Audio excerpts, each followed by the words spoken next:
Yesu onindo ejasi kokadho nam Galili.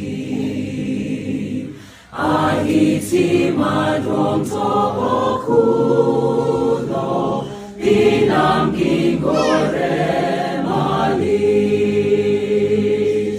Jopun trechewe giloro rotho kidel quatho.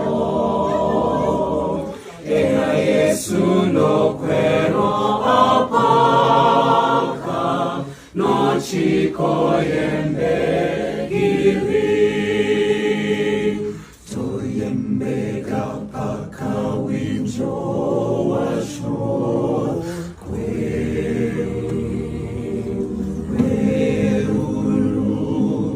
kata apaka manam nolwe makelo kibaji gingoro niji